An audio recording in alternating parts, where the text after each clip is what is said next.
Welcome, welcome, welcome. And it is a welcoming Wednesday, which means we get to talk to our BFF in Los Angeles, Michael Babcock, or as we both now call him, Babcock. So how's it going? What's the latest? Hey, Madison. Hey, Jeremy. Good guys. Well, I guess Taylor Swift is the latest because, since the weekend when everybody found out that her and her boyfriend of 6 years, they started dating in 2016, Joe Alwyn, had broken up, no longer together. And it's been a frenzy since. You have fans looking at what she's performing on her concert and see if she was sending any sort of subliminal messages to fans that she was upset or going through a breakup. Even have fans looking for the pants that she wore out to dinner earlier in the week. So on Tuesday night, she goes to dinner with her buddy Jack Antonoff and his fiance. They were in the West Village in New York City and just having a sort of a relaxing night out on a Tuesday night. Well, she wore these jeans. They're called the butterfly patch top jeans by a brand name called Area. They go for almost $700, $673 for the jeans. These jeans, for one, fans are looking into whether there's a deeper meaning here, and because they're butterfly, is this signaling a rebirth for Taylor?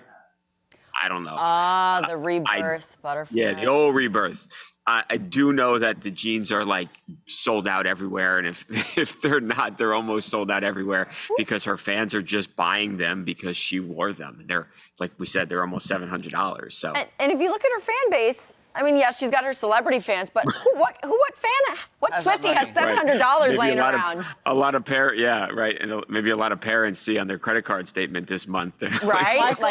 What are these $700 jeans? I just don't get the Swifties. Again, I have nothing against her, but not everything that Taylor Swift does has a hidden meaning. These fans think that every little thing she does she's living her life. She's going to a restaurant wearing clothes. I don't understand why they're obsessed with Sometimes it's just that simple. It's just that simple sometimes. Yeah, it's not that serious. However, so it is confirmed. Like, her and Joe are done. And yeah, they're done. But the thing with that is that I think people are looking, and they thought she was upset during one of her last shows. She's had a 13-day break between tour stops here, but on one of her last shows, as she was performing a song that was sort of about him, that she was really upset. I watched the video. I didn't see it. It seemed like she was just singing. So I didn't either. It was that champagne one, and she kind of paused, but I think she probably was just getting air or something. I was like, it's because of the breakup. I'm like, right. Yeah. I tried one time, I think before Lover came out, to understand what was happening, and it blew my mind. I was like, I don't have the time or the patience or the energy for this.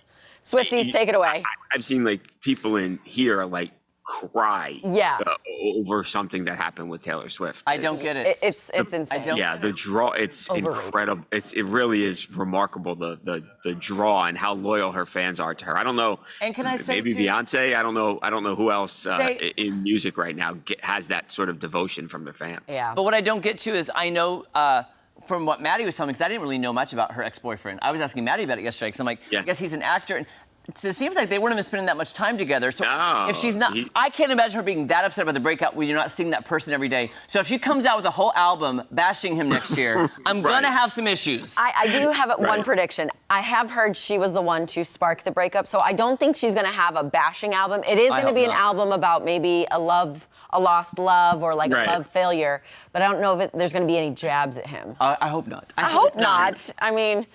Can't wait for that, guys. Yes. Okay, so now we've got our Taylor Swift out of our systems. What else is happening? Now, how about some Amanda Bynes? So, what's the? Well, she's doing better.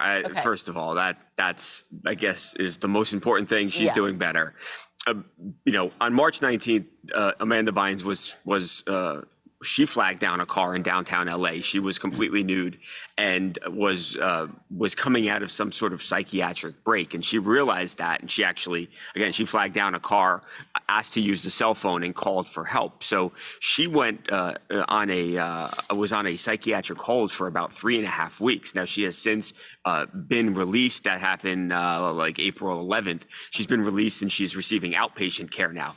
But her fiance, and they're no longer together, says that he really saw the change in behavior, that she was doing well, that she was focused on her business and plans for the future and seemed to be in a good space. But then 2 weeks before March 19th or March 15th was around when she went missing. But a few weeks before, she disappeared for 3 days, the fiance says. She then came home with another guy and essentially said to the fiance, I don't care about you anymore. And they split. And then, 2 weeks later, he obviously finds out that she went through some psychiatric break. And he was shocked. He was floored because, again, everything was good. And then something seemingly changed, and it changed very quickly. Wow. Oh, wow. Because I know her and Paul Michael, her former fiance, they actually were engaged. They broke up. She went off on him. They got re-engaged. She accused him of doing some crazy things. So it's always been a up and down relationship for them. Right.